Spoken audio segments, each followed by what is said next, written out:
Então, boa noite, pessoal. É uma satisfação estar aqui com vocês para a apresentação dessa aula, né? Agradecer ao GES da Fundação de Ensino Superior de Bragança Paulista e dizer que esse tema tucanos, né, manejo de clínica, é um tema que eu sou apaixonado, né? É um grupo de aves que eu sou apaixonado. Sempre gostei de trabalhar com os tucanos ao longo aí da minha vida profissional. E a gente vai ver que tem muitas coisas interessantes sobre essa família, a família Ramphastidae, e com relação à clínica também, tá? Então, assim, o manejo, a fisiologia, a biologia é distinta dos pistacídeos em alguns aspectos, tá? Então vai ser bem gostoso esse tempo que a gente vai passar falando de tucanos aqui, tá bom? Acho que ao final daí a gente tem um tempo disponível para perguntas. Aqui está meus dados, identificação, aqui está meu Facebook, meu Insta, uma página ali na internet ainda sendo montada e meu Gmail, ok? Então eu sempre coloco nas aulas uma observação referente ao uso do material, a divulgação, né, porque existem questões aí de direitos autorais, de imagem. Então eu peço sempre aos alunos que apreciem esse momento da aula, né, mas é um material exclusivo do professor. Então a gente inicia aqui com as referências bibliográficas, tá? Então felizmente nós temos um material razoável, disponível na literatura nacional sobre essa família, sobre os tucanos. Obviamente existe bastante informação sobre a parte da biologia, né? A descrição das espécies, a sistemática. Acho que está aparecendo um som de fundo. Tá. Tem algum É, microfone ligado. a Natália tá com a câmera ligada e a Jordana acho que compartilhou a tela aí sem querer, mas acho que já É, então tá, porque tem resolveu. um som de fundo aí. Deixa eu ver aqui se tem alguém mais. Talvez. Pessoal, dá uma conferida aí no microfone de vocês, por gentileza. Se estiver ligado, coloca no mudo. Isso. E acho que o teu também, Michelle, acho que você vai ter que desligar ele também. Ah, Talvez. pode deixar. Legal. Obrigado, querido. Então, a referência bibliográfica, a gente dispõe de referência bibliográfica em várias áreas, né? E na área de medicina veterinária nós temos a primeira e a segunda edição do tratado, que tem capítulos específicos sobre os rânfastídeos. Na primeira edição de 2007, eu escrevi o capítulo de Psiformes, né? Já na segunda edição, o Matias, né, escreveu sobre esse grupo de aves. E é interessante a gente observar que nós temos aqui a experiência de dois profissionais. Então a gente pode dizer que não é o mesmo capítulo, né? É um capítulo totalmente diferente, porque é a experiência de autores distintos, apesar do livro ser o tratado.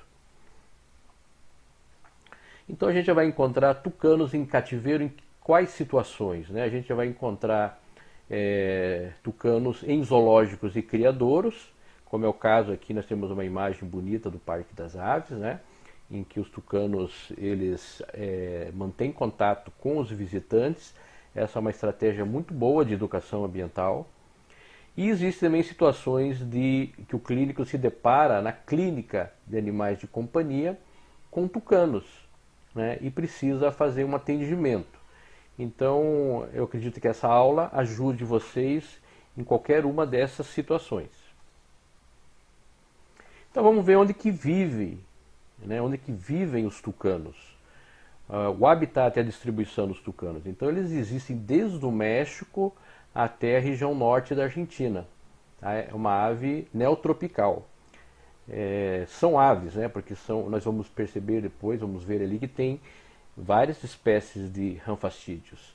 Mas eles ocorrem em ambiente de floresta, né? Nós temos então tucanos na floresta amazônica, temos tucanos na Mata Atlântica, né? Nós temos também na Caatinga, é um ambiente que também existem algumas espécies de tucanos ranfastídeos vivendo lá. No Pantanal é clássico, né?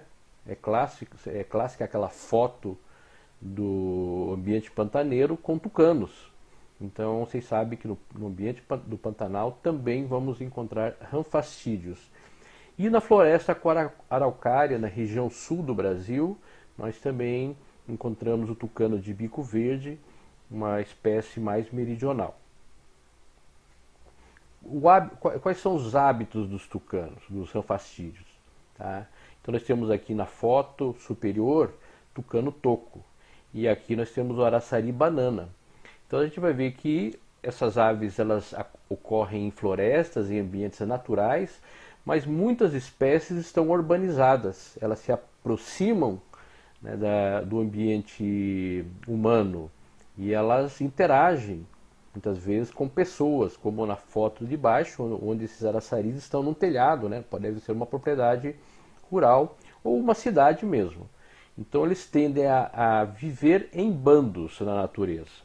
Então algumas espécies ficam em casais, principalmente os araçaris. Tá? Então eles vivem normalmente em bandos familiares, eles formam casais no período reprodutivo, e eles são aves que não migram, não são aves migratórias. Elas procuram, elas exploram a sua área de distribuição, né, o seu ambiente de vida, em busca de alimentos, mas eles não fazem migração. O que eles se alimentam? Né? A gente vai falar mais sobre a alimentação dos ranfastídeos, mas eles são basicamente aves frugívoras, que se alimentam de vários tipos de frutos, frutos de embaúba, né, frutos de palmito, frutos nativos, goiaba, pequenos frutos de plantas naturais, né, que têm distribuição nos vários biomas. Então eles são frugívoros, basicamente são aves frugívoras. Mas não só, elas predam também pequenos vertebrados, e a gente vai ver alguns desses possíveis vertebrados que entram na alimentação desses ranfastídeos.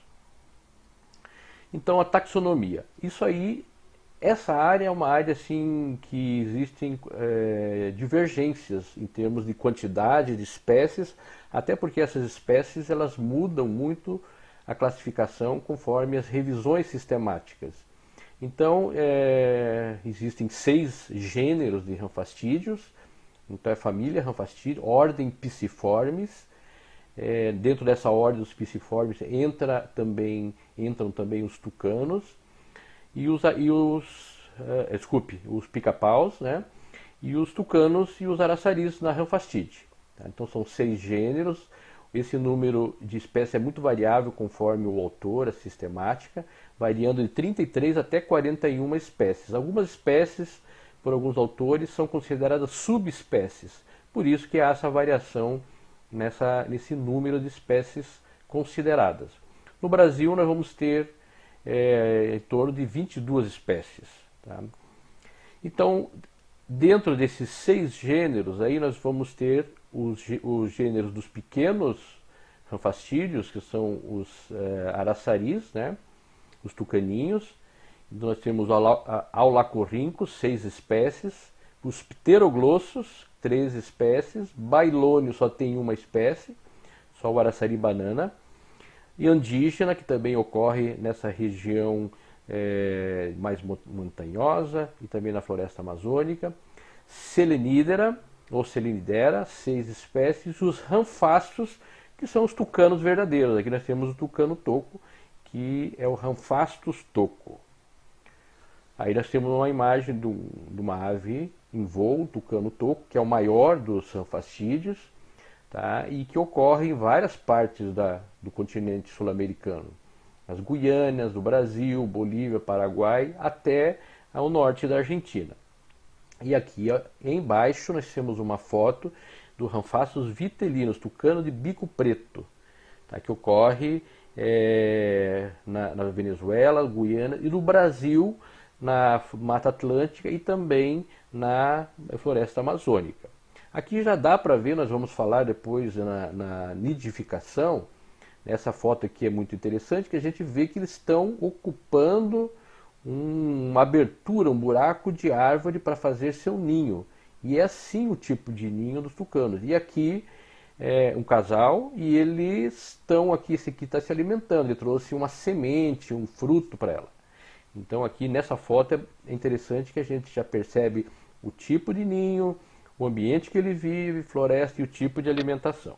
São aves muito coloridas, aves, né, exuberantes e que marcam pela forma do bico, né, por esse ter esse bico longo. Nós já vamos falar sobre o bico dos tucanos.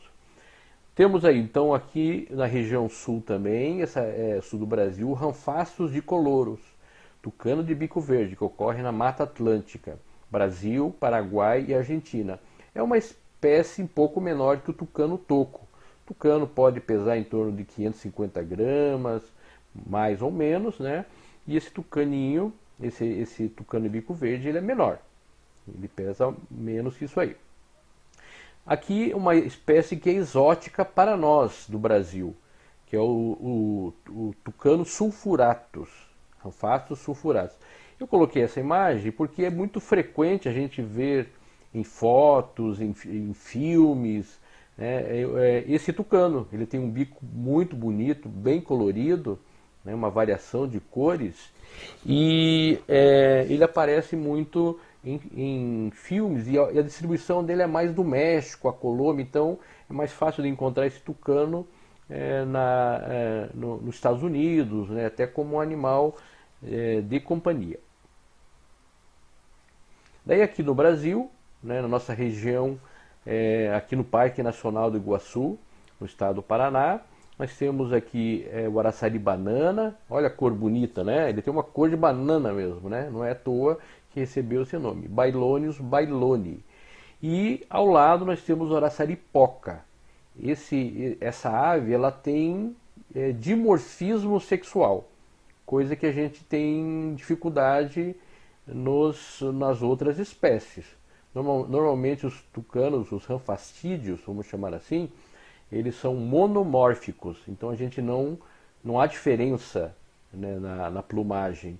Há assim uma pequena diferença no tamanho do bico, mas não é 100% de certeza de você saber. Agora, nessa espécie aqui, no araçaripoca, é evidente, a fêmea tem o peito marrom, enquanto o macho tem uma cor enegrecida no peito. Então eles são bem diferentes.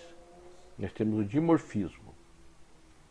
Os pteroglossos, esse gênero pteroglosso tem como característica ter uma banda, uma mancha de normalmente essa cor, uma cor avermelhada, né, uma cor marrom intensa, e ocorre em várias partes do Brasil, nos ambientes de floresta, né, e cerrado e também em outros biomas. Então a característica desse pteroglosso é esse tipo de coloração. E eles são muito agressivos em defesa do seu ambiente. Vivem em bandos, em grupos, e defendem seu território de outras aves, e são muito protetores. Não é raro você encontrar esses animais defendendo seus territórios, por exemplo, brigando, né, contra a imagem dele numa janela, né, num vidro, pensando que a sua imagem é um animal invasor. Então são animais bem brigadores, eles defendem seus territórios. O tucaninho de costas verdes, ele vem representar esse gênero, Aulacorhynchus. Tá? Então aqui tem o Aulacorhynchus hematopygus, que ocorre na região norte do país, Colômbia, Venezuela, Equador. Então vocês percebem quando a gente fala de ranfastídeos, não é só aquele tucano toco que a gente está acostumado a ver por aí e ver em zoológico, mas existem uma diversidade de espécies. Algumas são mantidas em cativeiro com mais facilidade, aparecem com mais frequência, outras não. Então vamos ver um pouco da anatomia dos tucanos. Então o tamanho é variável, podendo chegar até 65 centímetros. Tem os tucaninhos, os araçaris que são menores, o banana que é pequeno, né? Eles são os zigodáctilos, e nessa foto dá para a gente observar.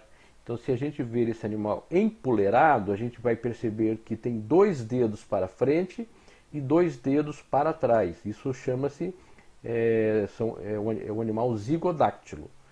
Tá? Então o dedo 1 e 4 para frente e 2 e 3 para trás.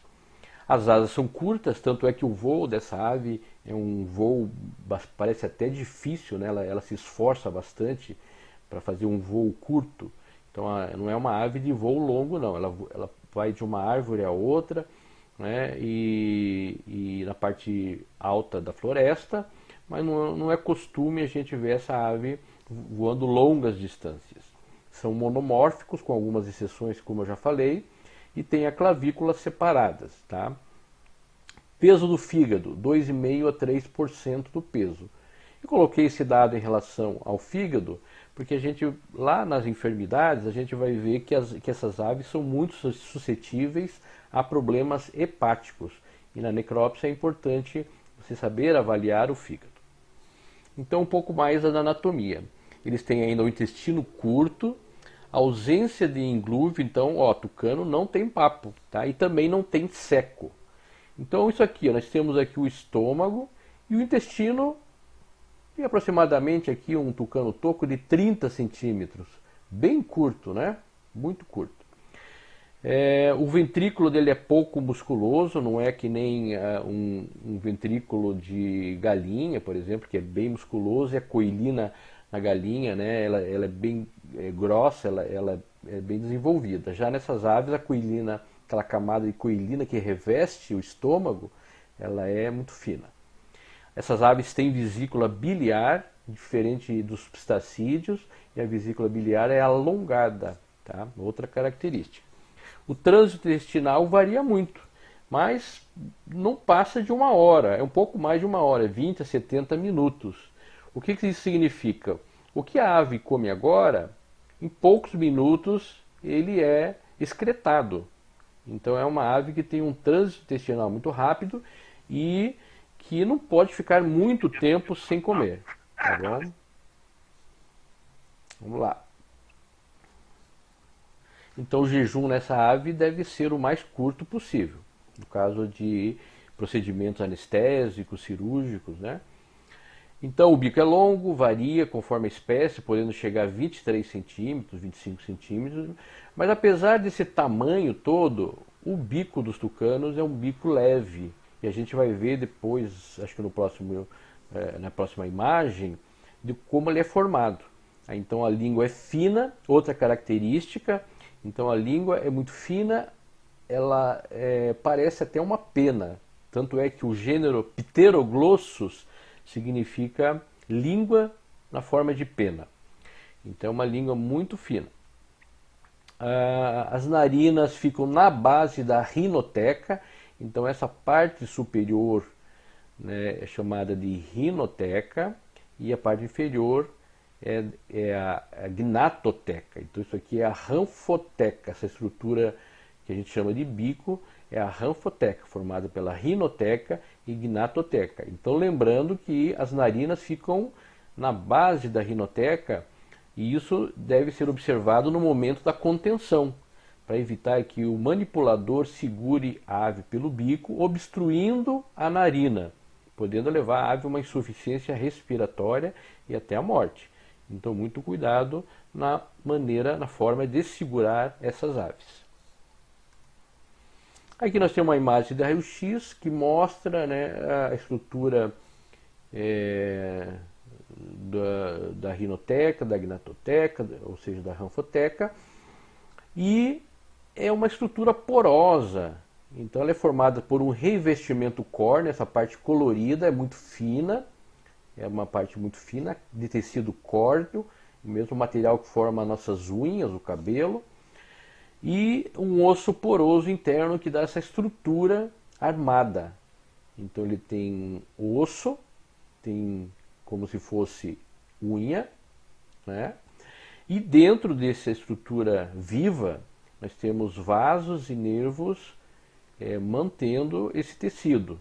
Tá? Então isso aqui, todo esse tecido, essa estrutura vascular, ramos nervosos, eles se comunicam com a porção sinusal, nasal e com, inclusive, o globo ocular. Então há uma interconexão de toda a face, toda a cabeça com o bico da ave. Tá? Então essa é uma estrutura viva, leve e que pode também, no caso de doenças respiratórias, a gente ter processos infecciosos, granulomas. Então por isso que é importante o exame radiológico dos tucanos que chegam também. Sangra quando ocorre uma fratura de bico, sangra muito, né? E é muito dolorido. A gente precisa lembrar disso aí. Eles são aves altriciais. O que são aves altriciais? São aquelas que dependem totalmente, né, dos pais para a sobrevivência.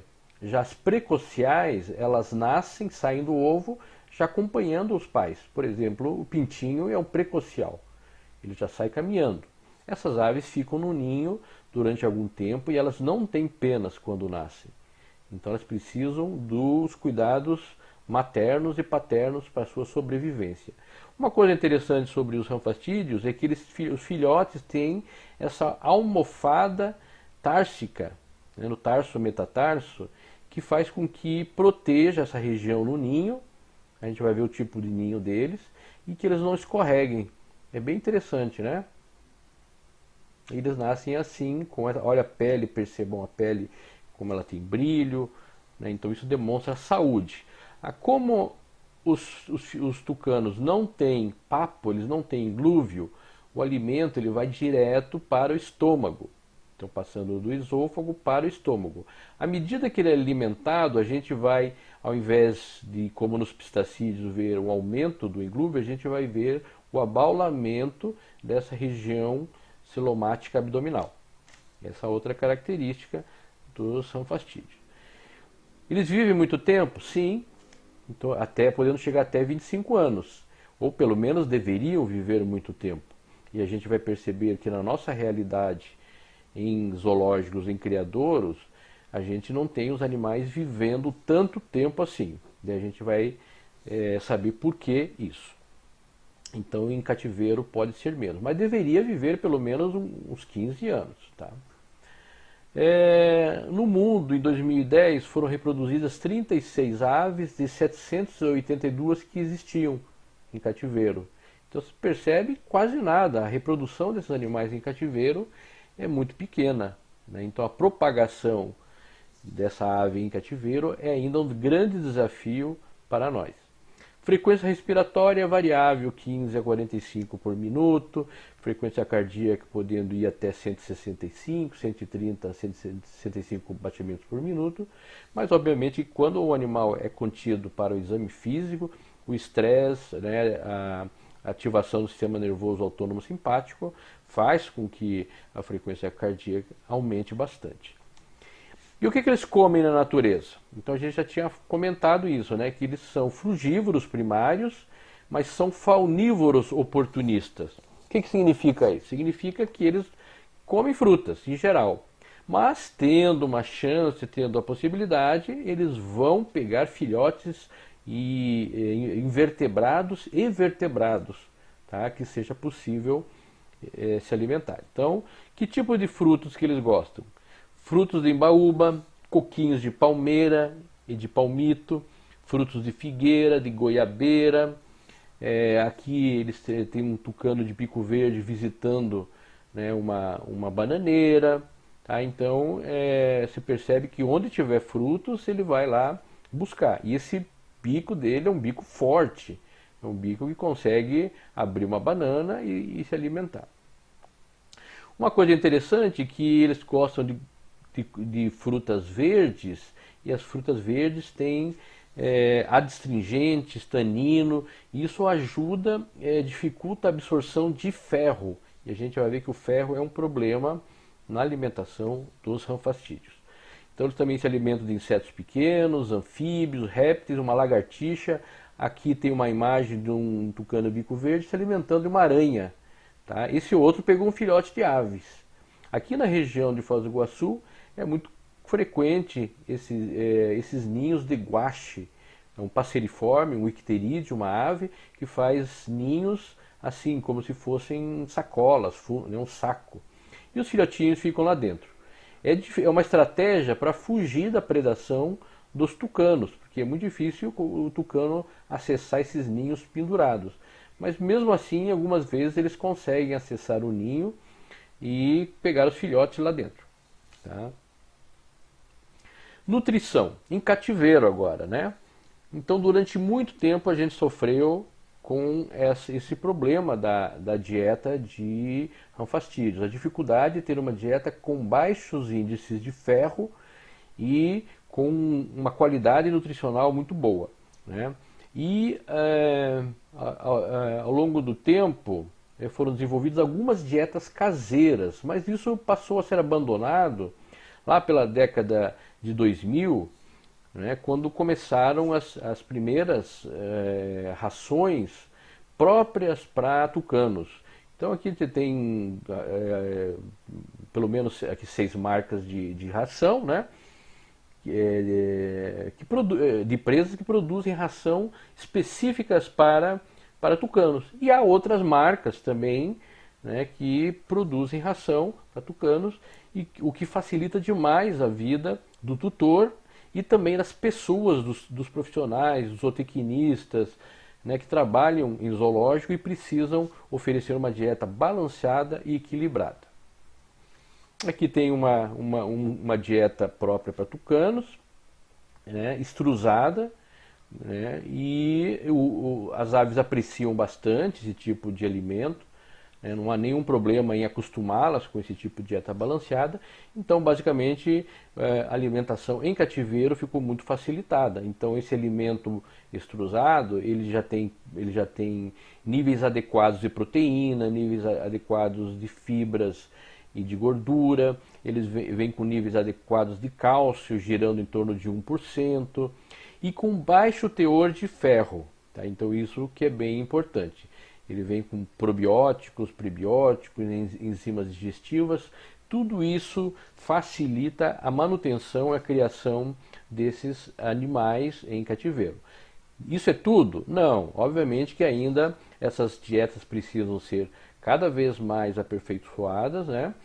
E a gente precisa do alimento que é fornecido sempre encontrar as dietas de melhor qualidade e que garantam os níveis de garantia, né? Os teores que são colocados na formulação ali.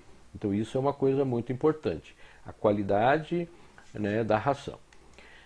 Frutas, cenouras, arroz cozido eu coloquei aqui porque algumas instituições conseguiram criar tucanos utilizando dietas não comerciais, usando uma formulação à base de fruta, cenoura e até carne colocada, embora a proteína de carne não seja recomendada para os anfastídeos, e a gente vai falar disso mais para frente. Tá? Atualmente, ração balanceada é o mais indicado para esse grupo de animais. Tá? Níveis de ferro de 70 até 120 partes por milhão. Não deve passar de 120 partes por milhão. O nível de ferro para ter uma dieta adequada para tucanos. Se tiver em 80, máximo 100, ótimo. Seria o ideal. Proteína bruta, normalmente nesse alimento dessa espécie varia, gira em torno de 20%, gordura em 5 a 6%, e um valor calórico alto de 3.000 a 3.600 quilocalorias por quilograma. A gente tem que lembrar que os tucanos são aves muito ativas, são aves que voam bastante, elas investigam o ambiente, elas não param mesmo, então elas gastam muita energia em atividade. Então um pouquinho sobre a reprodução dos tucanos. Tá? Então a gente conseguiu reproduzir tucanos, né? Na época que eu trabalhei no Parque das Aves, foi uma das primeiras instituições a ter uma reprodução continuada de ranfastídeos. Quando eu digo continuada, não é aquela reprodução que acontece meio que por acaso, uma vez só. Então é uma reprodução planejada em que você tem casais, né, separados para isso e um esforço para a reprodução. Tá? Então, embora a gente tenha avançado muito em relação à reprodução, à criação de ranfastídeos, ainda falta muita coisa. É um animal que dificilmente se reproduz em cativeiro, e a gente vai ver que isso acontece muito em razão deles não sobreviverem, não terem uma vida longa em cativeiro. Tá? Então, são os casais formados. Uma vez formado um casal, ele precisa ser separado dos outros, porque embora a gente veja vários tucanos em bando na natureza, normalmente nós temos ali um casal e seus filhotes, tá? Então esses filhotes crescidos, eles ficam um certo tempo, depois eles se separam. Eles são muito protetores, brigam muito. Então um tucano que não pertence ao grupo, se colocado num grupo, ele vai ser morto, ele vai ser abatido pelos demais. Então eles são territorialistas. Então na época reprodutiva a gente recomenda que se mantenha as aves em casais, nunca em grupos, porque senão eles brigam até a morte. Tá? Então separar os casais, e normalmente é bom separar aves que têm afinidade. E elas começam a demonstrar essa afinidade, uma se aproximando da outra. Então uma oferece alimento para a outra no bico. Então isso indica que há uma afinidade entre aquele casal. O ambiente deve ser adequado, a gente vai falar um pouquinho sobre isso. Os casais precisam estar sexados e formados. Sexados que eu digo por DNA. Então a gente precisa saber exatamente se é realmente um macho, se é realmente uma fêmea. Essa história de você olhar para o tamanho do bico e falar, não, esse é um macho, essa é uma fêmea, não é mais aceito atualmente. Então precisa sexagem eficiente por DNA. Fornecer uma dieta balanceada, a gente falou um pouco sobre isso, e termos aves saudáveis, e aqui vai entrar também o papel do médico veterinário, né? Então o veterinário tem que trabalhar muito nesse sentido, em garantir aves saudáveis que vivam muito tempo e consequentemente a gente tenha reprodução. Então onde que fazem ninhos? A gente quer reproduzir os tucanos. Nós já temos os casais formados, eles já têm recintos adequados, e os recintos não precisam ser grandes, né? Eles precisam ter tudo que o animal precisa. Que tipo de ninho a gente vai fornecer para esse casal, para esses animaizinhos? É o mesmo tipo que se usa para psitacídeos, para papagaio, para araras? Não, é um ninho um pouco diferente. Embora possam até ser usadas aquelas caixas ninho, tá? Mas eles preferem um ninho que eu já vou mostrar para vocês. Na natureza, os ranfastídeos, eles ocupam espaços, então dificilmente eles vão cavar para fazer o ninho. Então, eles buscam orifícios que muitas vezes não são em árvores, são em barrancos, são em pedras, e eles limpam esses orifícios e lá fazem seu ninho. Então eles buscam, tá? Então uma árvore morta numa floresta, ela tem utilidade ainda para a reprodução de várias espécies. Então eles entrando nesse ninho, eles limpam lá dentro, eles gostam de tirar os debris, escavar para preparar a cavidade para a reprodução. Então esse já é um sinal de afinidade e reprodução. Se tiver um casal visitando o ninho e escavando, nós já temos uma boa chance de que eles venham a se reproduzir. O ninho pode estar 2 metros ou mais do solo, não precisa ser ninho tão alto. É interessante que você possa acessar esse ninho, ter uma abertura no ninho para você examinar os filhotes. Aqui tem um ninho tipo caixa, que é o ninho de psitacídeos. Não se recomenda esse tipo de ninho, mas na ausência do ninho mais adequado, esses ninhos, né, artificiais, eles podem ser utilizados. Mas as aves não gostam tanto desse ninho, e essa abertura, por exemplo, é muito grande para essa espécie. Eles gostam de sentir segurança. Então a abertura tem que ser exatamente o tamanho do corpo. Já aconteceu reprodução nesse tipo de ninho tipo caixa. Mas o normal, o mais comum é as aves se reproduzirem em ninhos feitos de palmeira. Tá? Então, segmentos, pedaços de palmeira que são escavadas e se deixa uma parte na base, né, e onde vão ser depositados os ovos e criados filhotes. E uma abertura que é feita, e uma abertura móvel, uma tampa móvel na parte superior, para que você possa examinar. Ou uma abertura, uma janela na parte de trás do ninho, para que se tenha acesso aos filhotes.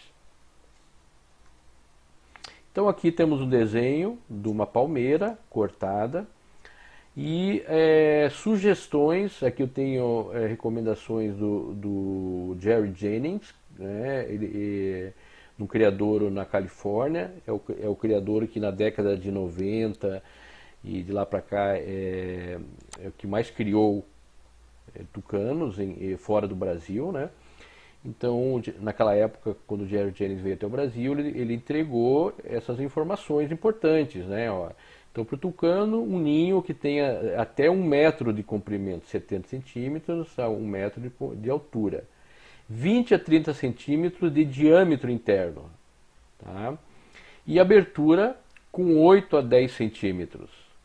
Tá? Então percebe que essa abertura tem que ser confortável, mas o animal tem que se sentir seguro lá dentro.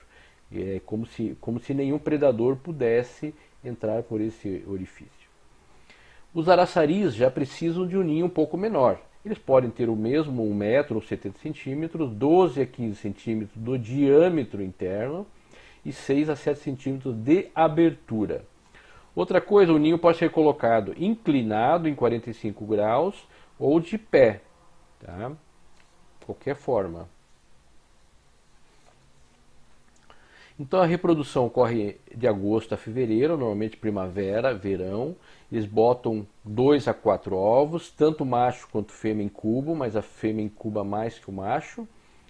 A incubação é variável de 15 a 18 dias, conforme a espécie. Eles podem começar a incubar desde o primeiro dia ou às vezes quando termina a postura dos 4 ovos. Se começar a incubar desde o primeiro dia, o que acontece? Os filhotes vão começar a nascer com idades diferentes. É bem frequente a gente ver isso nos araçaris. Então um filhotinho menor e um filhotinho com 3 dias de vida que já está mais desenvolvido. Então há uma tendência de que o filhote mais desenvolvido se alimente mais e deixe o mais fraquinho, o mais novinho, cada vez mais fraco. Então, em cativeiro, uma estratégia de criação pode ser a reprodução artificial, retirada dos filhotes ou retirada dos ovos para incubação artificial.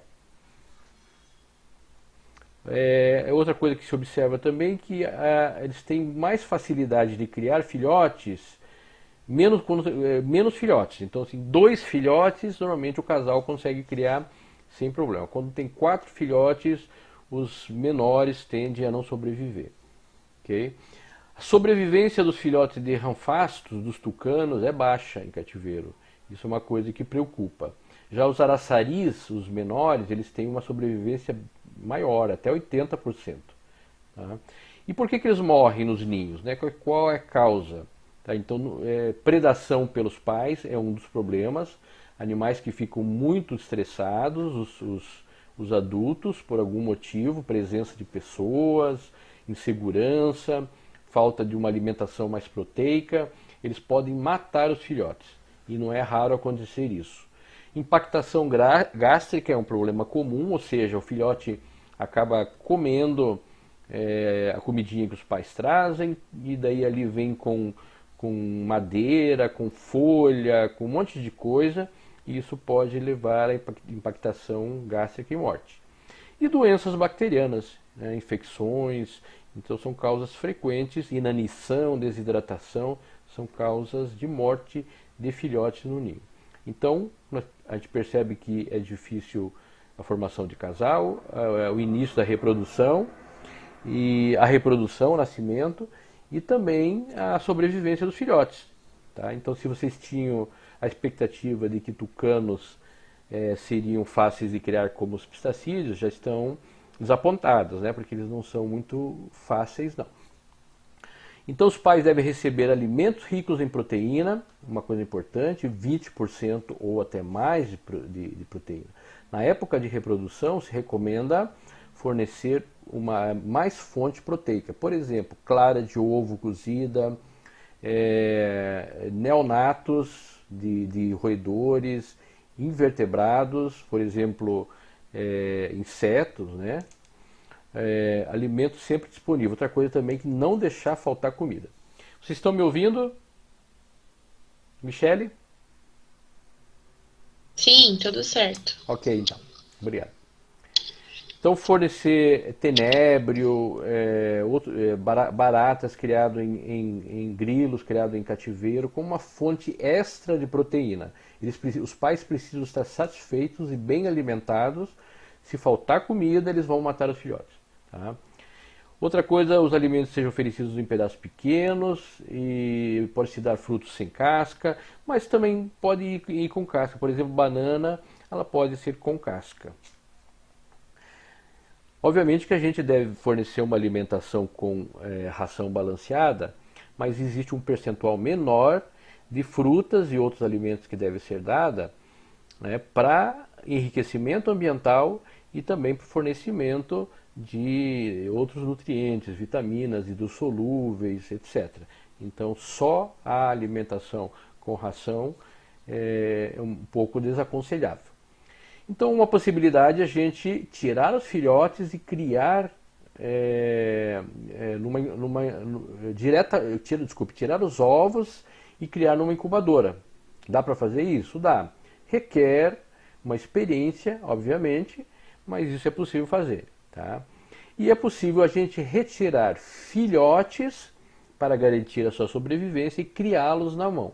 Tá? Por algum motivo, para melhorar a eficiência, a taxa de sobrevivência, a gente pode tirar sabendo que os pais não são bons criadores ou que a quantidade de filhotes é muito grande. Tá? Se você optar por uma criação artificial e incubação dos ovos, é necessário ter uma incubadora de boa qualidade e dominar as técnicas de incubação, que a gente não vai falar isso. Mas normalmente, de uma maneira bem resumida, os ovos são incubados em torno de 37, 37,5%, uma umidade em torno de 60% a 70%, uma chocadeira que tem uma viragem automática dos ovos a cada 1 ou 2 horas, e fazer o acompanhamento da curva de desidratação do ovo, que ao longo do período de incubação ele deve perder em torno de 11 até 16% do peso. Ou seja, o ovo vai desidratando, é natural isso, mas não pode passar dessa taxa. Por isso existe um gráfico que é marcado dia a dia, né, e você acompanha o crescimento do embrião. São de casca fina, isso é uma coisa importante lembrar. Cuidado para não quebrar. Depois passar esmalte, passar alguma coisa, não significa que você terá sucesso na manutenção, na incubação daquele ovo. Então todo cuidado no transporte e no manuseio.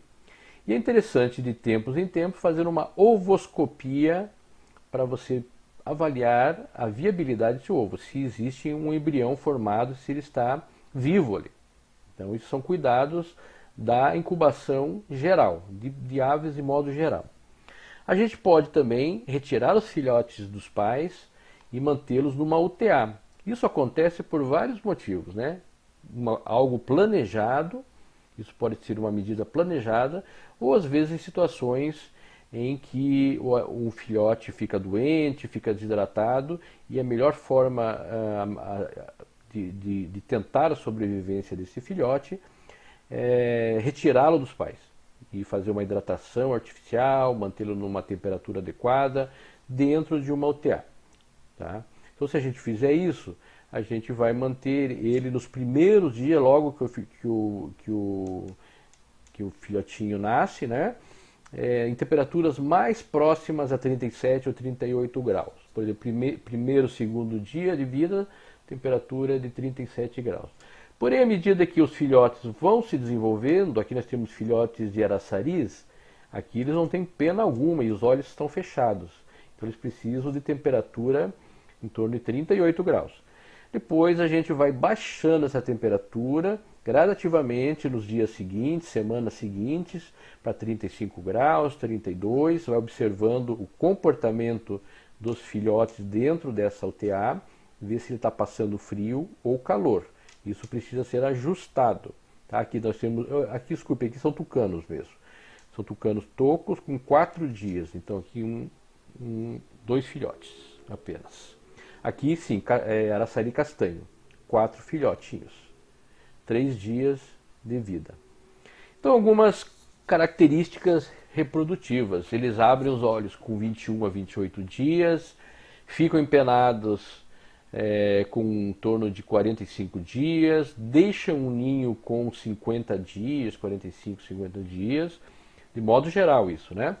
E ficam independentes no sentido de que eles conseguem já voar dentro do recinto, eles já não dependem totalmente dos cuidados dos pais, com 60 até 120 dias, mas com 60 dias, tá?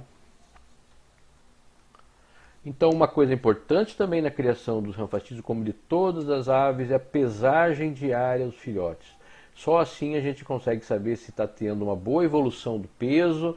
Uma ave que não está ganhando, um filhote que não está ganhando peso, que ele está estagnado ou perdendo, isso é um indicativo de um problema muito sério. Então, esse parâmetro fisiológico, o ganho de peso, ele deve ser feito diariamente no mesmo horário, né, e também com a ave nas mesmas condições. Se você está pesando logo de manhã sem alimentá-la, todos os dias vai ter que ser assim. Tá? Não pode, um dia você alimentou, outro dia não, porque vai dar uma variação de peso muito grande. Né? Aqui temos tucano com 4 dias, aqui um tucaninho toco também com 12 dias de vida, né?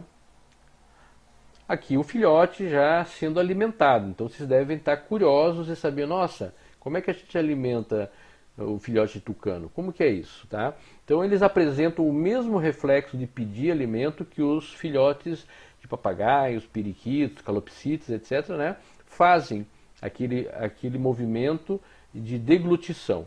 Então eles fazem isso e isso é indicativo de saúde, que eles estão bem.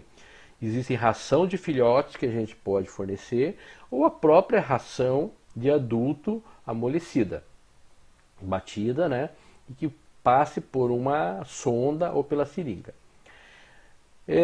Alimentar após 6 a 12 horas do nascimento. Como vocês sabem, né, as aves quando nascem, elas ainda têm um pouco do saco vitelínico e elas precisam absorver aquele conteúdo, o saco vitelínico, e isso por isso que a gente não alimenta elas. Pode fornecer fluido, mas deixa elas absorverem o vitelo.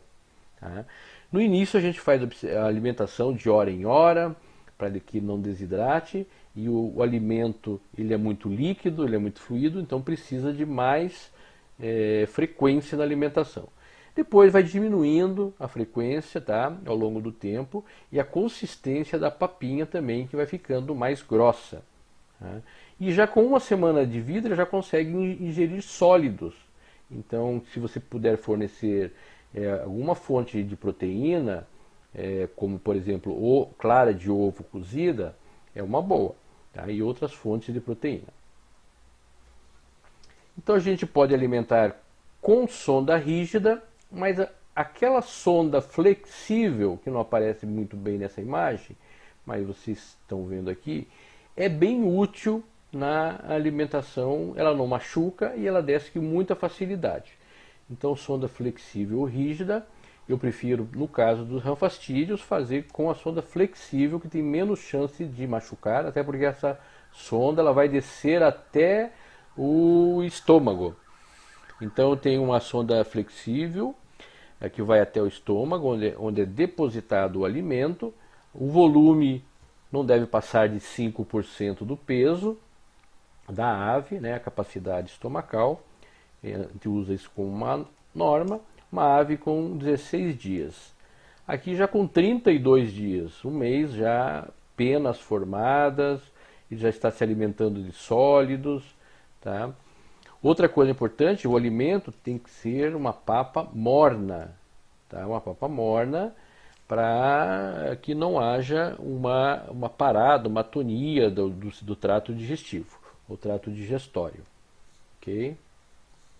Vamos ver aqui se o vídeo vai funcionar. Aqui tem filhotes com mais de 60 dias. Aqui já é uma forma diferente de alimentação. Olha o barulho que fazem, né? Aqui já com colher. O alimento é fornecido com colher e eles apresentam esse movimento, né, esse comportamento de pedir e deglutir.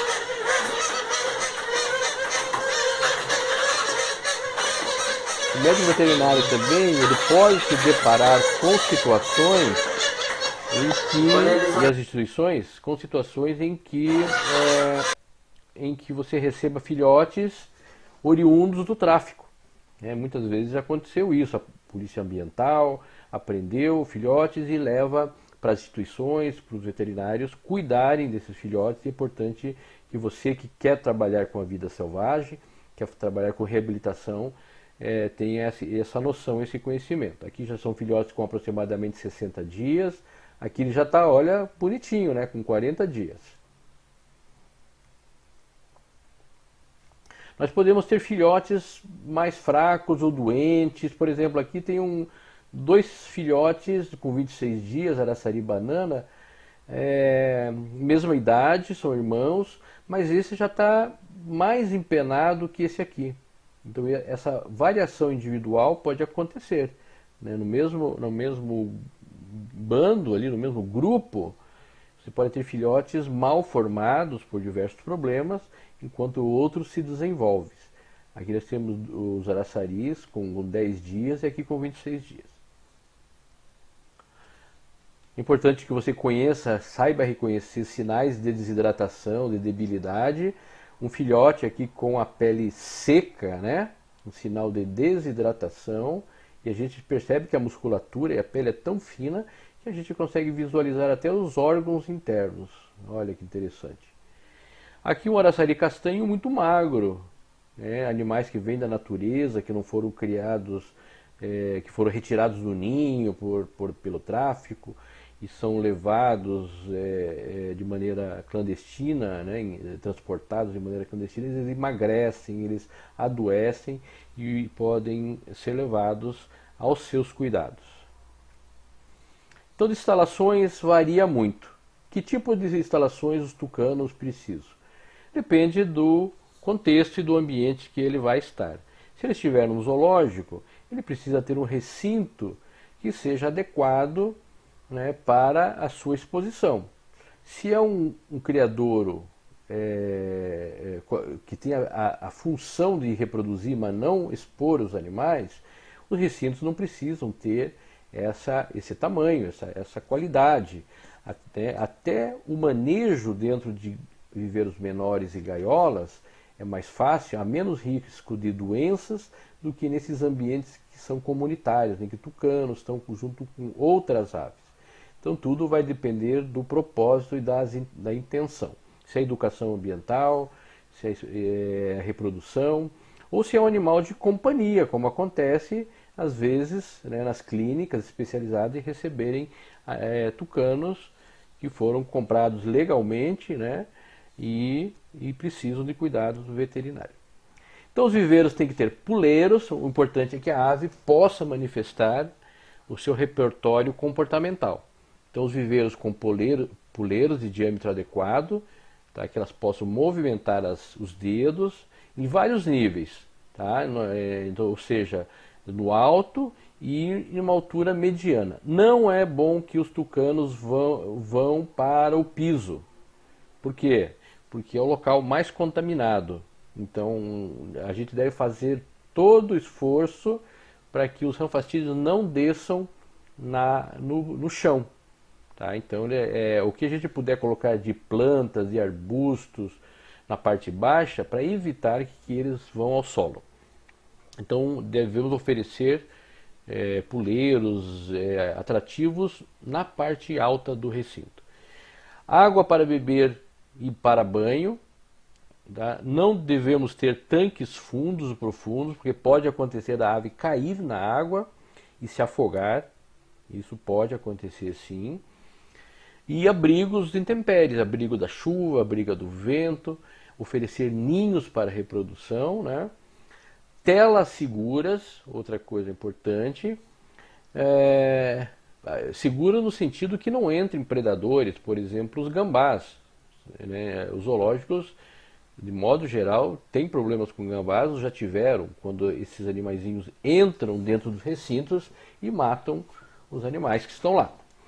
Então, reduzir o acesso ao solo, fornecer enriquecimento ambiental e cuidar com a ingestão de corpos estranhos, porque são aves muito curiosas. Aqui nós temos um viveiro de tucanos, onde ele está bem enriquecido. Tem plantas na parte baixa, tem um tanque, né, puleiros, mas assim, mais vegetação na parte baixa para dificultar é interessante. E deixar a parte aérea livre para voos. Tá? A gente não deve colocar tantos puleiros, tantos obstáculos que dificulte o voo. Então, possibilitar o voo. Isso nós estamos falando de uma instituição, num zoológico. Né? Se for um animal de companhia, a situação é um pouco diferente. Então agora falar um pouquinho sobre anestesia, rapidamente, porque não é o objetivo dessa apresentação falar de anestesia. E nós temos muitas lives, muitas aulas ótimas com especialistas, né, em anestesia aviária, então a intenção não é essa. Mas a anestesia dos tucanos será realizada da mesma forma que se faz com os psitacídeos. Tá? Então os protocolos são muito variáveis, conforme a experiência de cada um, mas envolvem dissociativos ou não, né, os benzodiazepínicos, os opioides. Então uma boa combinação aí é cetamina com dexmedetomidina, ou então usar uma cetamina com um benzodiazepínico, por exemplo, midazolam, uma cetamina com midazolam e opioide, o butorfanol, ou sem cetamina. Daí a gente faz uma MPA, e importante ter um vaporizador calibrado para anestesia volátil. Aqui a gente usando o isoflurano, que é o mais utilizável, associado a esses protocolos de injetáveis, a gente pode ter uma anestesia bem adequada para procedimentos cirúrgicos, inclusive. Tá? Coleta de sangue, como é que a gente faz? É muito fácil fazer coleta em tucanos, em ranfastídeos. Eles têm essas áreas aptéridas, ou áreas sem penas, na região do pescoço, na região cervical. No lado direito, eu faço a coleta no lado direito, buscando a jugular, estabilizando ela, e ela é muito visível, e a gente coletando com uma seringa de insulina e uma agulha fina. Normalmente usa uma seringa heparinizada, tá? A agulha não pode estar heparinizada, porque senão ela vai provocar uma grande hematoma, uma grande hemorragia no local da perfuração. É recomendável que se faça um esfregaço na lâmina no momento da coleta, sem a heparina. Tá? Então essa é a forma de coletar. Melhor maneira, obviamente, é aprender na prática. Valores hematológicos, aqui tem alguns valores do livro da Leonilda, lá do Laboratório Ambiental ainda, foi publicado já há alguns anos na Itaipu. Então aqui temos valores para tucanos, isso está disponível no livro dela, em outros no tratado também. Tá? Então valores hematológicos e alguns valores bioquímicos. Alguns problemas que a gente observa agora nas aves, tá? Alguns problemas. Traumatismo. Bem frequente a gente receber animais que são encontrados, traumatizados por atropelamento. Essas aves elas tendem a fazer um voo baixo na mata, muitas vezes, e quando elas atravessam uma área de floresta onde tem uma rodovia ou uma pista, não precisa ser uma rodovia, às vezes uma via, uma estrada rural, elas tendem a passar muito baixo, na altura dos veículos. E não é raro esses animais serem atropelados. Tá? Então aqui nós temos um trauma cérvico-cranial num araçari, né, um araçari castanho, em que a gente vê uma lesão ocular, né, uma midríase, e com comprometimento da visão nesse animal. Tá? Então a gente tem trauma craniano, trauma ocular, trauma em bico, uma ave que se chocou, a gente não sabe o que aconteceu, se é um animal vindo da natureza. A primeira coisa a fazer é obstruir essa hemorragia, parar a hemorragia com algum tipo de curativo. Tá? E depois aqui foi utilizada uma resina em dias posteriores para fazer essa reparação no bico. Aqui também são imagens mais antigas de uma reparação de bico num tucano de bico verde, em que ele desgastou, ele lesionou o bico batendo contra a tela. Então, aves que vêm da natureza e são colocadas em viveiros pequenos, elas não sabem o que é tela. Então, elas tendem a voar de um canto a outro e quando seguram na tela, quando elas param na tela, elas tentam colocar o bico na abertura, né, da tela. E acaba acontecendo isso. Esse animal ficou durante muito tempo até haver uma cicatrização, a formação de tecido queratinoso, né, e depois colocação de parafusos odontológicos e uma resina para fazer. Aqui o animal está com o bico recuperado ali e a gente nem percebe que há essa falha. Obviamente que nem todas as alterações são fáceis, né, e os procedimentos são muito variáveis conforme a gravidade da lesão em bico. Então, um problema, talvez o problema mais, talvez não, com certeza, o problema mais sério e mais difícil de lidar nos tucanos é a capilariose. Vocês já devem ter ouvido eu falar sobre a capilariose em aves e em tucanos. Mas essa doença, ela é um limitante. É uma doença que, ela estando presente, a reprodução de tucanos é inviável. Pelo menos na minha experiência até o momento ela é inviável. E uma vez que ela aparece numa criação, num zoológico, num criador e uma instituição, ela tende a se perpetuar porque o ambiente se torna contaminado com esse parasita. Tá? Então vamos ver o que é a capilária. Então, a capilária é um euminto, que ela causa alta mortalidade em ranfastídeos e em psitacídeos. É mais frequente ser vista em aves em zoológicos, tá? Em criadouros também. Aqueles animais pet, como vivem isolados e num ambiente mais controlado, é menos comum a gente encontrar as capilárias. Como diz capilária, né, é algo como um fio de cabelo, fino. Então são vermes, eumintos, muito finos, pequenos, e temos várias espécies de capilária. Tá? Então a gente precisa identificar nas aves, nos tucanos e outras aves, que espécie de capilária está ocorrendo naquela instituição. Então aqui algumas conhecidas, Obsignata, Columbe, Anulata, Venusta, e cada uma tem sua patogenicidade. A capilária ocorre em todas as espécies de aves, mas para os tucanos é particularmente fatal. Tem especificidade? Precisamos descobrir. Poucos estudos. Aparentemente, as aves em cativeiro elas são parasitadas por quase todos os tipos de capilária.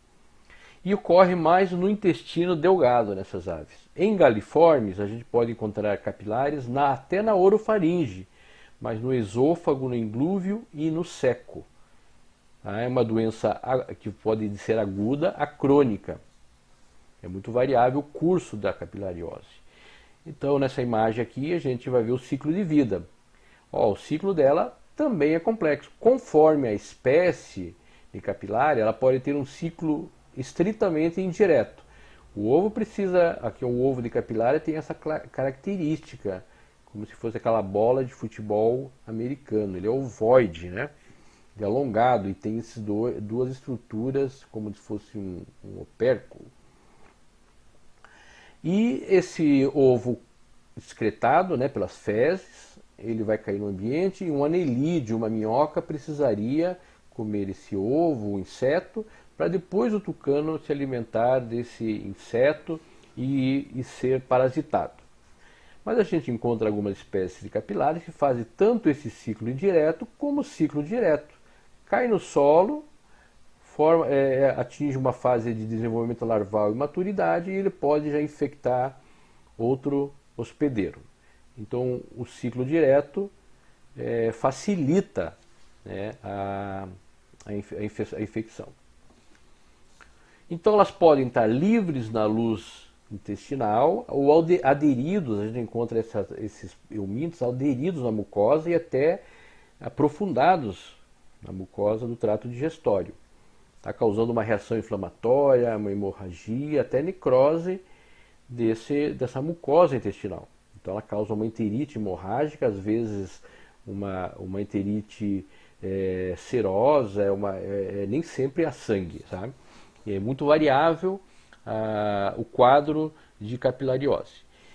Podemos ter diarreia, emagrecimento, anemia, hipoproteinemia e morte. Claro, porque ele se alimenta, né, do sangue e do alimento do conteúdo intestinal. Nessa imagem, vocês percebem aqui uma quantidade imensa de capilárias no Rhamphastos tucanos, uma espécie lá da região amazônica. Então nós temos aqui uma enterite mucoide e capilárias do intestino delgado. Acho que eu usei o termo errado logo no slide anterior. Trata-se de uma enterite hemorrágica e enterite mucoide. Esse é o termo certo. Então aqui, hipercorado, a mucosa hipercorada, hiperêmica, e essas estruturas branquinhas, né, que são as capilárias. Mas às vezes não aparecem tão facilmente. Percebe que essa mucosa tem uma coloração mais parda, mais difícil de ser observada a capilária. Mas aqui tem uma área hemorrágica. E se a gente pescar esse conteúdo com uma agulha na necrópsia, a gente vai ver como se fosse um fio preso. Essas são as capilárias. E a maneira que a gente investiga macroscopicamente a capilária. A outra maneira de a gente investigar a presença da capilária é pegar esse conteúdo e levar ao microscópio para uma análise. Isso pode ser feito na própria clínica. Temos aqui o intestino de um tucano toco apresentando já uma enterite necrótica, que já é um aspecto diferente das lesões anteriores, e uma hemorragia e presença de capilária. Porém, essa enterite necrótica, ela não é típica da capilária. Então é possível que a gente tenha aqui bactérias, principalmente bactérias anaeróbicas, que causam esse tipo de lesão intestinal. Então nós podemos ter associação de bactérias, de cândida capilária e ainda a hemocromatose, que a gente vai ver mais para frente. Então aqui uma foto bem antiga de um intestino de tucano de bico verde bem hemorrágico. E aqui um corte histológico, em que a gente vê aqui a presença dos eumintos penetrando, né, na mucosa intestinal. Aqui são cortes histológicos. Então você percebe que não é um verme que fica solto simplesmente. Ele causa muito mais problemas, né, do que simplesmente estar compartilhando do conteúdo intestinal. Mais fotos mostrando eles aí. Aqui a imagem de um animal que parece até bem, né? Externamente, a gente pode, e eu já encontrei alguns casos assim, de aves que são relativamente jovens, que morrem subitamente, com bom peso, boa aparência, um aspecto geral que parece ser bom. Mas quando você faz a necrópsia, você vai investigar, existe esse parasitismo. Então, os sinais clínicos são variáveis. Ausência de sinais, anorexia, emagrecimento, diarreias, fezes pastosas, esverdeadas hemorrágicas, apatia, plumagem eriçada, penas maicidas, anemia e prostração. Então, na verdade, são sinais inespecíficos. Não existe um quadro típico desse parasitismo, tá? Da capilariose. Não tem. Então é muito variável. Algumas aves ficam muito feias, as plumas de mau aspecto, outros parecem que não apresentavam problema algum. Então no exame coprológico, coproparasitológico, na necrópsia a gente vai encontrar grande quantidade de capilárias nesse conteúdo, com ovos em formação, inclusive fêmeas aqui, né? E ovos nesse material. O diagnóstico não é difícil. O difícil é o controle. A gente pode encontrar, inclusive, capilárias em aumento menor no microscópio. Por que é tão difícil controlar? Vocês podem me perguntar assim, mas por que a gente não trata e não resolve o problema? Não resolve o problema porque essas capilárias elas são muito resistentes aos antiomíticos que a gente utiliza. Tá? Então nós não temos protocolos que resolvam totalmente, né, o parasitismo. E mesmo que você consiga controlar, né, esse paciente consiga resolver, zerar, é muito provável que ele volte a se infectar uma vez que seja colocado naquele mesmo ambiente contaminado. Porque esses ovos persistem no solo, persistem no material excretado durante muito tempo. Por isso que eu digo que uma vez que a capilária entra numa coleção, numa criação, é muito improvável que você consiga se livrar dela. Então, aparentemente, o antiomítico que dá melhor efeito é o levamisol. Tá? O levamisol injetável. Pode-se usar o levamisol por via oral também, é mais seguro. O levamisol é um vermífugo que tem uma margem de segurança estreita. Então a dose recomendada até 20 miligramas por quilo. Tá? Mas eu já vi ocorrer morte de ave mesmo dentro de uma dose considerada segura e indicada. Então, trabalhar sempre com a dose mais baixa se for fazer por via injetável. E saber também se a função hepática desse animal está em dia, né? Pode se associar com ivermectina e febendazol. Existe um protocolo que associa os três. Tá? Então, e repete depois de 7 ou 10 dias. Existe também a associação do febantel, pamoato pirantel, praziquantel, produtos disponíveis para cães e para filhotes aí, tá? Então a gente sabe que elas são resistentes à maioria dos vermífugos e que há uma possibilidade de retorno da infecção. Então é recomendável fazer uma desverminação periódica em criações em que a capilar está presente. Como é que a gente previne? Uma dieta balanceada, trabalhar com a imunidade desses animais, quarentena de todos os tucanos que vêm de fora ou vêm de outra instituição, para que você não traga para a sua instituição esse parasita. Exames coproparasitológicos periódicos, uma desverminação periódica dos animais que apresentam exames positivos. E lembrando que o exame coproparasitológico deve ter 3 exames sequenciais para considerar positivo ou negativo. Tá? Positivo a gente pode considerar até com um exame, né? Mas negativo a gente precisa ter 3 exames negativos. Controlar as capilárias no ambiente através da vassoura de fogo, troca de substrato do piso, são medidas de atenuação. Controle de hospedeiros intermediários, baratas e outros tipos de invertebrados. Higiene, que é importante, e em criação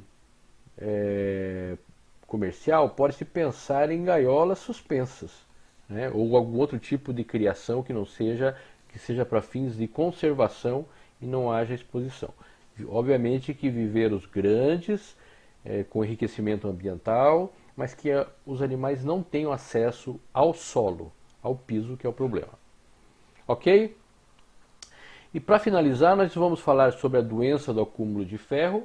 Eu não sei, Michele, como é que está nosso tempo, eu não estou acompanhando. Você pode me dizer?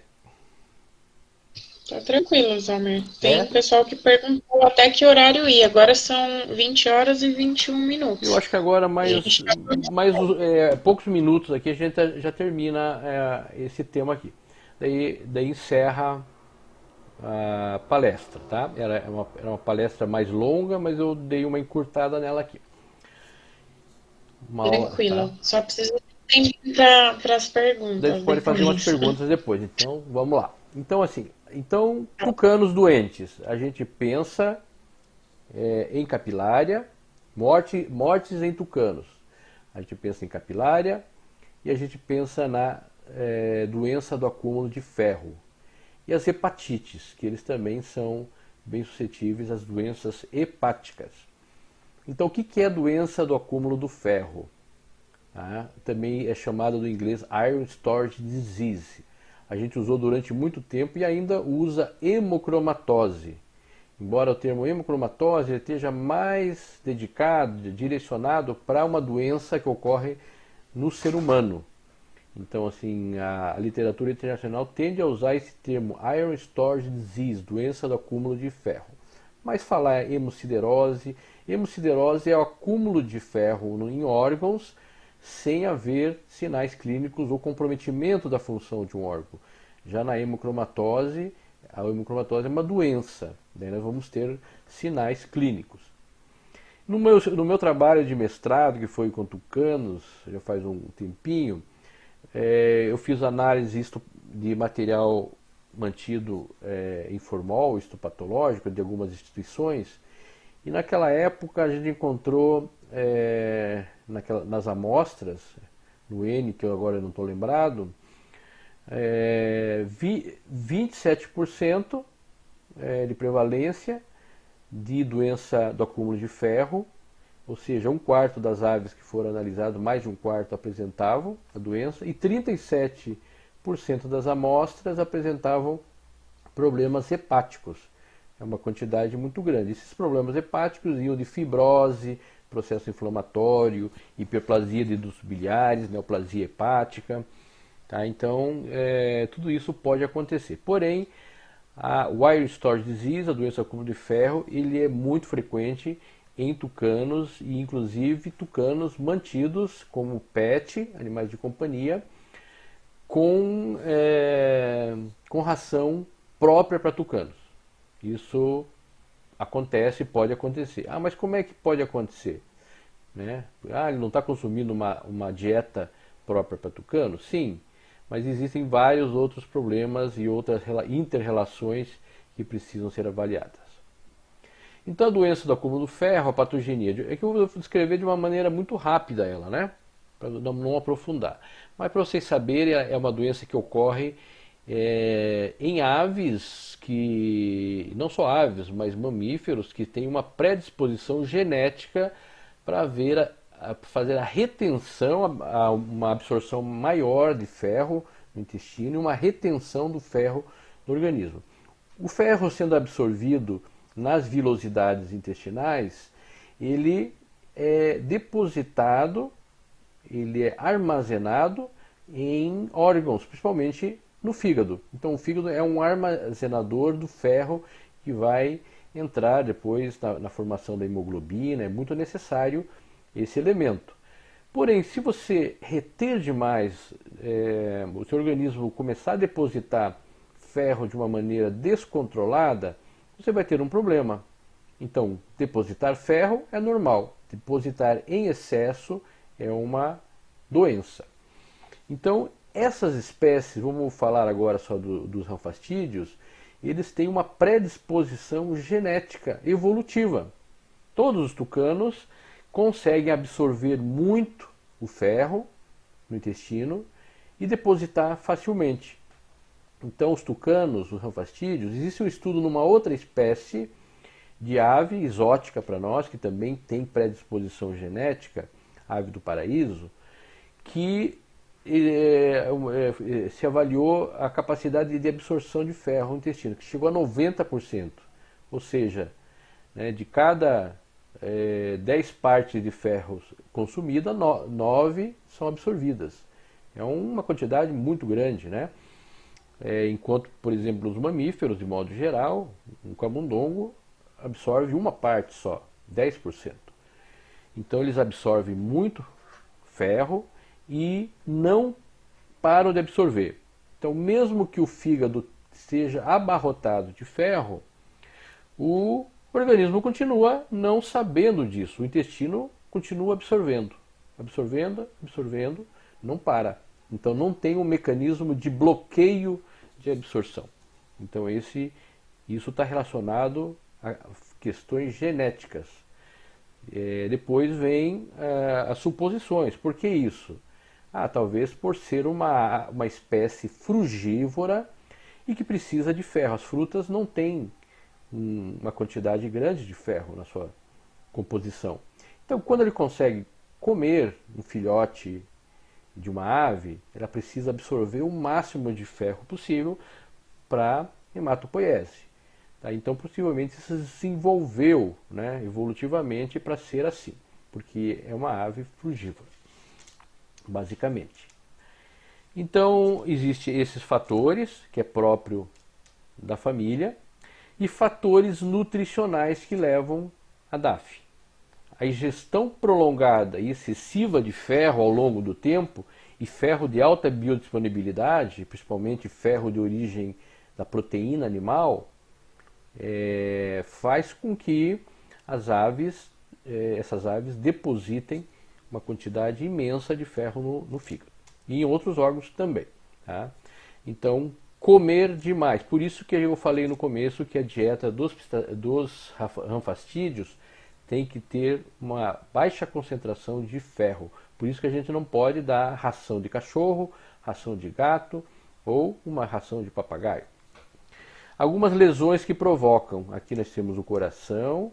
A imagem não é uma imagem tão bonita, ela foi escaneada de uma foto antiga, mas a gente vê aqui várias lesões hepáticas que parecem necrose, né, comprometendo totalmente a função desse fígado.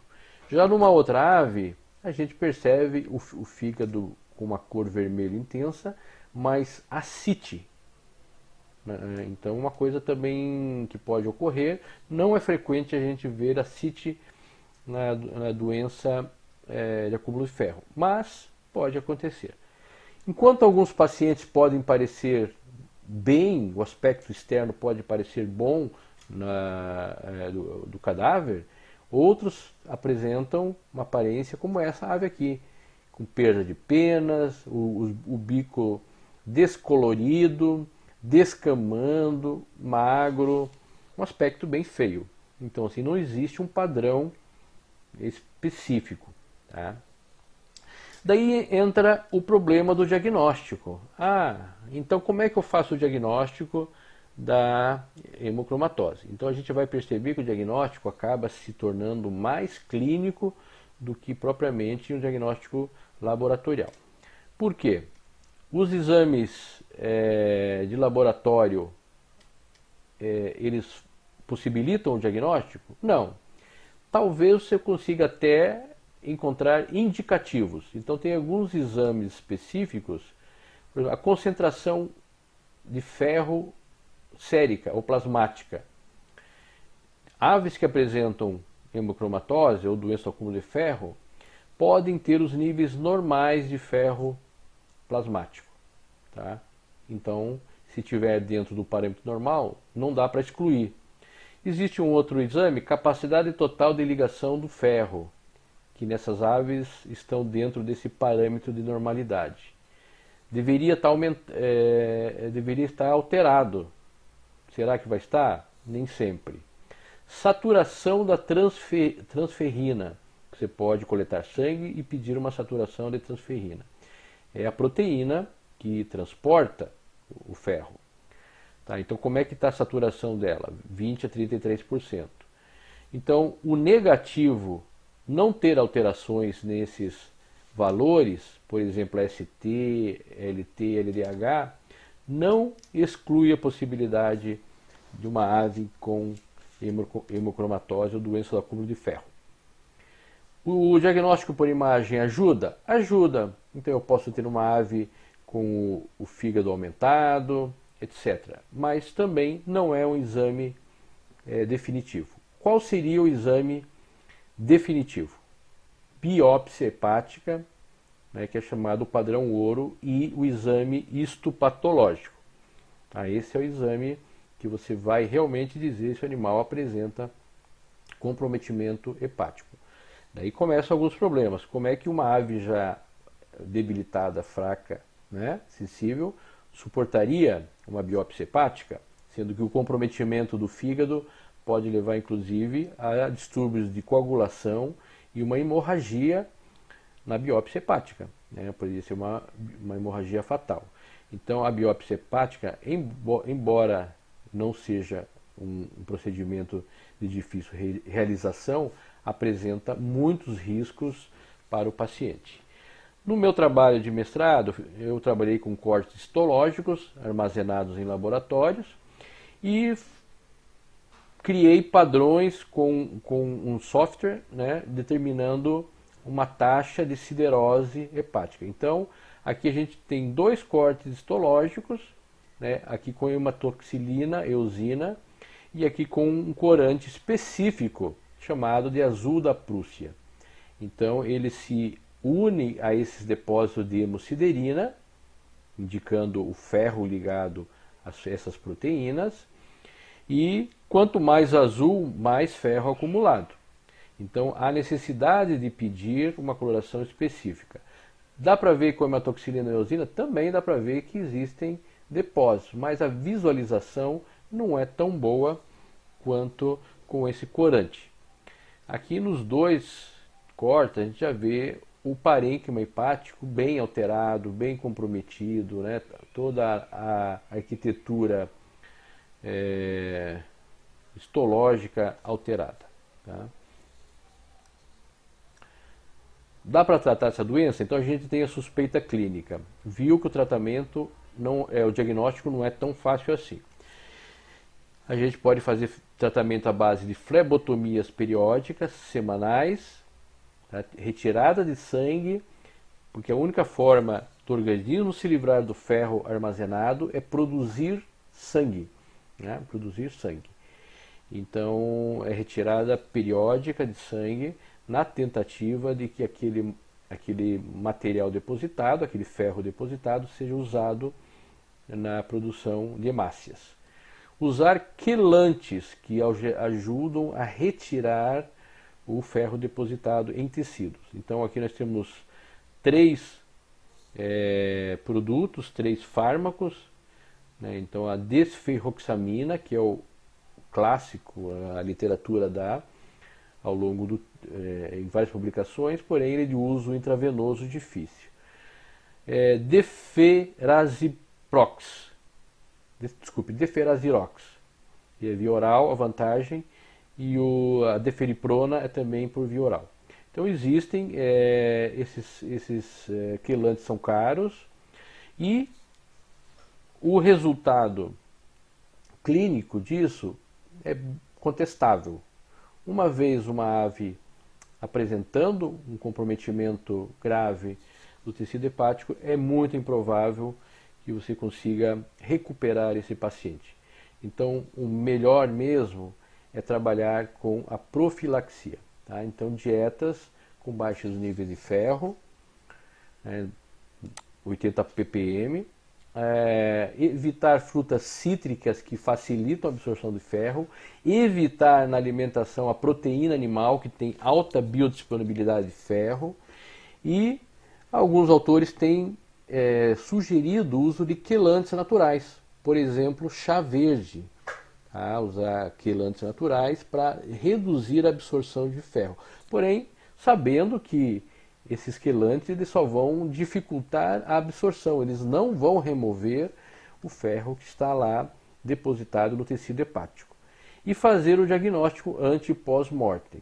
Uma vez que vocês talvez não tenham nunca ouvido falar da doença do acúmulo de ferro, e vocês se deparassem com casos de mortalidade desses animais, talvez vocês não tivessem facilidade de diagnosticar. Então, uma vez informados, vocês sabendo da predisposição para certas enfermidades, como capilariose, doença do acúmulo de ferro e doenças hepáticas, fica muito mais fácil para vocês direcionarem o diagnóstico de vocês, tá bom? Então, a gente vendo tudo isso, a gente percebe que existem desafios muito grandes para manutenção e reprodução de tucanos em cativeiro, tá? Embora essas espécies não estejam ameaçadas, a maioria delas não estejam ameaçadas de extinção, elas podem vir a apresentar-se em uma situação de vulnerabilidade no futuro próximo. E a gente não sabe ainda como criar esses animais de uma maneira continuada e como mantê-los em cativeiro de uma maneira sustentável. Então a gente precisa estudar mais, aprender sobre a dieta, a nutrição balanceada. Nós temos que avançar no controle das doenças, isso aqui é imprescindível. Nós precisamos que mais pesquisadores se motivem a fazer pesquisas com tucanos, com essas enfermidades, dissertações de mestrado, teses de doutorados, tudo isso vai ser, com tudo isso a gente consegue avançar na área de profilaxia e diagnóstico. E chegarmos a populações sustentáveis, sustentáveis no sentido de que essas populações animais se reproduzam com frequência em cativeiro. Então, para chegar nisso, só com o envolvimento de muita gente, dos pesquisadores e do aperfeiçoamento das técnicas de criação e de reprodução. Tá? Então, esses são os desafios. Ok? Aí, um araçarizinho banana agradecendo para vocês. Aí. Ok? Aqui a gente encerrou a apresentação e vamos para as perguntas. Agora é com você. Perguntar uma coisinha? Claro.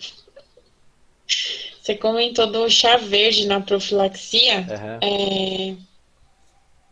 Tem algum modo de usar isso? Uma quantidade? Existe essa recomendação, assim, sugestão, mas na prática mesmo é meio complicado de fazer isso. Então, assim, poderia se fornecer chá em vez de água, por exemplo, né? De colocar na água de bebida ou chá, seria uma maneira.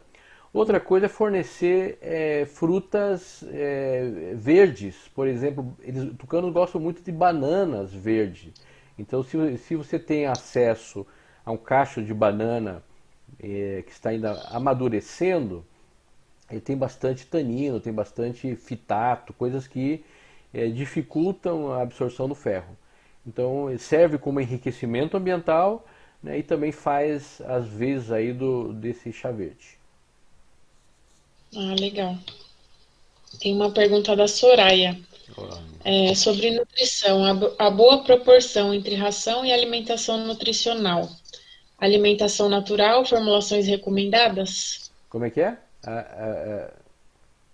Não Acho que entendi. ela quis dizer qual uma proporção boa entre a ração e a alimentação nutricional. Ah, sim, Se tá. Não tem uma. Você quer terminar a pergunta? O que mais que ela falou? Então, ela perguntou sobre alimentação natural, se tem alguma formulação recomendada. Acho que foi Isso. isso. Então, existem formulações de criadores. Eu não sei como que é a alimentação atualmente no Parque das Aves, mas aqui em Foz do Iguaçu, mas teve uma época, a maior referência em criação de tucanos é o Parque das Aves aqui em Foz do Iguaçu. Mas numa época, havia uma época que se utilizava uma dieta caseira, uma dieta própria para tucanos e que dava baixos índices de ferro. Tá? Eu não sei se hoje eles estão usando provavelmente uma mistura de ração comercial junto com uma dieta natural. Então isso, obviamente, tem que conversar com o zootecnista, né, que trabalha já com esse grupo de animais, para ver o que está sendo utilizado. Tá? Mas assim, a dieta comercial ela já fornece, teoricamente, índices adequados. Não que tenhamos atingido o ápice, dizer assim, agora eu posso só dar isso e está maravilhoso. Então a gente precisa estudar muito mais sobre a dieta dos ranfastídeos. É certo que não está ainda bem resolvido, porque se tivesse avançado assim tanto na nutrição, a gente teria resultados reprodutivos muito melhores do que a gente tem hoje. Tá? E isso é uma realidade na maioria dos zoológicos. Pouca reprodução e pouca sobrevivência por longo prazo. Tá. A Soraya também perguntou, ela comentou que o uso da fruta verde atrapalha a absorção de cálcio e ela perguntou como que se dá a fonte de absorção de cálcio nos tucanos. A fonte de adsorção ou absorção? Então, ela falou de cálcio, mas acho que ela quis dizer É, não sei se ela quis dizer de. a quelação, né, chá verde, outros, eles podem, eles podem também fazer uma quelação com o cálcio e, e reduzir a absorção do cálcio também. Agora, se a gente for ver o cálcio nessas dietas comerciais, é em torno de 1 a 1,5%. Assim, de uma maneira bem realista, assim, comparando com outras aves, na fase de manutenção, eu acredito que as aves não precisam de tanto cálcio, entendeu? 0,5% provavelmente já seria o suficiente para uma ave que não está em fase de produção de ovo ou é um filhote em crescimento. Se é um filhote, ele precisa de muito mais cálcio daí. Porque eu já vi filhotes sendo criados, filhote de tucano criado com uma ração para filhote e apresentar um raquitismo de uma maneira muito rápida. Então, assim, a gente não pode dizer que as rações estão, principalmente num grupo tão difícil, né, como é os tucanos, precisa muito mais estudos. Então, essa combinação da dieta comercial e com itens in natura, eu acho que é uma combinação boa. Porém, com o acompanhamento de um zootecnista ou um veterinário especialista em nutrição. Tá? Então, assim, a gente precisa ter que esse especialista jogue dentro do software, avalie, de olha, essa dieta proposta misturando a ração com esses itens vai ser carente em tal coisa. Então tudo tem que ser feito com a orientação de um profissional, né, de um especialista.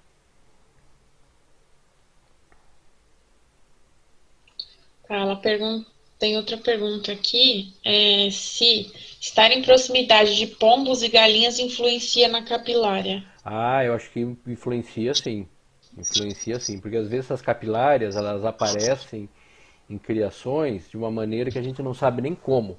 Então a presença de aves estranhas, né, pombo, até os pardais também, eles podem trazer. Eles podem trazer. Tá? Então, assim, galinhas.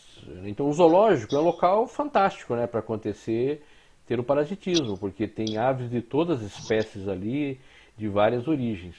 Então, assim, eu acho quase que dentro de um zoológico, por exemplo, quase que impossível, não vou dizer que é impossível, né? Mas é quase que impossível não ter casos de capilariose. Tá? Então, o que compromete muito a reprodução e a criação deles. O ideal seria que a gente tivesse criações totalmente isentas da capilária. Esse seria o livre da capilária, né? Esse seria o ideal. É, alguém pediu para comentar, na sua preferência, qual a marca de melhor ração? Ah, não, daí isso já não vai. Daí isso aí fica daí por conta de cada um. Tá? Até eu É coloquei no complicado. slide ali várias marcas e tal, né? Então cada um vai pesquisar. É. Qual seria uma boa fonte natural de cálcio? De cálcio, olha, a própria ração balanceada, ela já vem, como eu falei, com uma quantidade de cálcio até maior do que o necessário. Então, assim, eu acho que a ração comercial, ovo, também tem cálcio. Porém, no ovo a gente tem que cuidar com a gema, tá? Porque a gema ela tem uma concentração muito grande de ferro. Então se recomenda usar a clara e a gente pode polvilhar suplementos nutracêuticos à base de cálcio. Agora o cálcio tem que ser suplementado, eu acho que ele tem que ser suplementado, porque como eu falei, já vi filhote com raquitismo comendo ração. Então assim, eu recomendo que sempre que houver filhote, se suplemente cálcio, tá? Para evitar esse tipo de coisa, além do banho de sol, né? Vitamina D. Legal. Você acha que a casca do ovo torrada, ali moída, Pode seria ser uma dado, opção? seria uma forma de suplementar, embora, como eu falei, tenha suplementos já preparados para isso, né? De fácil absorção, de boa qualidade. Mas pode ser Sim. também. Tem mais uma aqui. Qual o tempo de jejum máximo para viagens? Para viagens, para viagem você não vai fazer jejum. Assim, uma manhã, por exemplo, se ele vai viajar à Acho que tarde, seria. poucas horas. É, Poucas horas. Você viu lá que o trânsito intestinal é de uma hora máximo, né? Então, se você deixar o animal. é uma loucura, é muito rápido. Qual que seria a preocupação maior? Ele comer e regurgitar. Se passou uma hora, isso menos de uma hora já não tem esse risco de regurgitar. Então, praticamente não há necessidade de fazer jejum. Tá? Não sei. E também viagens curtas, né? Você vai transportar viagens curtas e eles podem ser até alimentados durante o trajeto. Né? Assim, não é um bicho que apresenta problema assim de regurgito ou é muito tranquilo. Tá. Uma pessoa me mandou aqui sobre anestesia, se tem Uhum. muita particularidade na dose em questão do metabolismo ser muito alto. Não, quase não tem diferença. Então, o que se usa para um pistacídeo, você vai usar para um ranfastídeo. A questão é, por exemplo, a máscara. Então, normalmente a gente tem que confeccionar uma máscara para caber aquele bicão lá dentro, né? Agora, É meio difícil. se for optado pela intubação, que nas cirurgias o melhor é fazer a intubação traqueal, é muito fácil de fazer. É mole, né? Então, Sim. assim, você tracionando a língua, a abertura da glote é simples e visível. Então, não tem por que não entubar um tucano numa cirurgia ortopédica ou algum procedimento mais prolongado e invasivo. Na verdade, isso era uma dúvida que até eu mesma tinha, né? Porque no Carpenter não é todo medicamento que tem dose para ranfastídeo, né? Não, não tem, mas E aí pode a gente usar. fica meio naquela. E agora? Usa de maioria das espécies? Usa de Usa como citacídeo? O que eu referência de faço? pistacídeo, sabe? E agora sim, eu falei da máscara porque algumas vezes a gente opta por induzir, fazer indução anestésica com a máscara. Você pode fazer um Hum, procedimento só com a máscara, conforme o tipo de procedimento. Agora, se for uma cirurgia e quiser entubar, manter uma respiração controlada, daí você pode induzir com a máscara e depois entubar. sim, legal. Na capilariose, você comentou que é muito difícil, né? Fazer o controle, fazer Na minha a experiência é desverminação dos difícil, viu? animais. Na minha prática. Você acha que só o Hipercol ele daria conta da Você viu ali desverminação? naquele, tem um protocolo ali O Levamisol? que é associado ao levamisol Com a com a ivermectina e ivermectina, que, falar a verdade, tem Bebendazol, acho, pouco, né? e o febendazol. Então, assim, existe esse protocolo que é um protocolo assim criado, vamos dizer assim, que o pessoal da Califórnia, já muitos anos, tinha nos passado isso, que a veterinária que cuidava do criador usava esse protocolo e a gente começou a usar. Então, Uhum. aparentemente, o levamisol tem uma boa ação e pode-se usar o febendazol ou o albendazol também. Porém, qual que é a frequência? Uma vez só e pronto? Normalmente não. Se você vai usar, por exemplo, um albendazol, você precisa fazer e repetir provavelmente durante mais alguns dias, acompanhando por exames parasitológicos. Entendeu? Você fez a medicação, faz exame parasitológico e acompanha para ver se teve resultado. Tá? Quase que não existe Legal. aí para esse grupo de animais um protocolo garantido definido. Nós estamos numa fase ainda de muito aprendizado. Tá? Então, assim, quem tiver Uhum. um dia chegar a um protocolo sensacional para livrar, daí nós ganhamos o dia, como diz. É complicado. Tem uma dúvida minha agora. Você estava comentando sobre algumas profilaxias, né, na Uhum. questão da DAF. Você acha que, como eles têm muita doença hepática, fazer um uso profilático de silimarina, por exemplo, seria uma boa ideia? Não ser profilático, né? Mas a silimarina, ela, não só a silimarina, mas outros fitoterápicos e os nutracêuticos ajudam muito na- nesse metabolismo hepático. Agora, os tucanos têm que ter um Uhum. certo cuidado com os nutracêuticos, porque eles podem vir acompanhados de excesso de ferro, né? Às vezes até de uma forma de contaminação do produto. Tá? Então, Entendi. pode ter esse risco. Então, tem que ter um cuidado maior no uso dos nutracêuticos, né? Mas o uso de fitoterápicos é interessante, porque eles têm pouca contraindicação.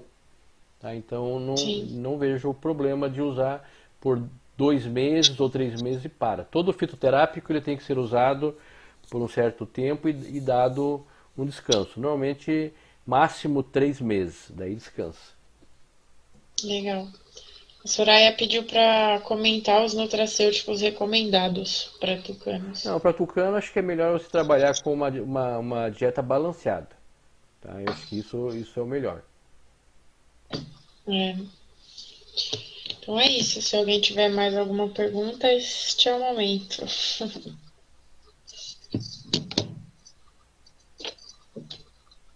Eu vou aproveitar para agradecer, Zalmer. Muito obrigada.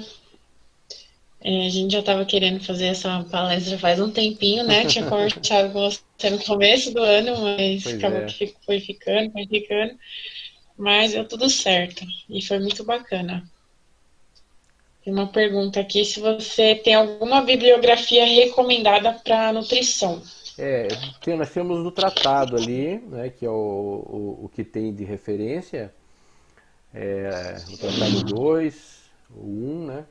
Mas daí tem que dar uma pesquisada. Eu, assim, alguma coisa assim de cabeça aqui eu não sei. Tem que fazer uma pesquisa aí no Google Acadêmico ou de um outro mecanismo de busca.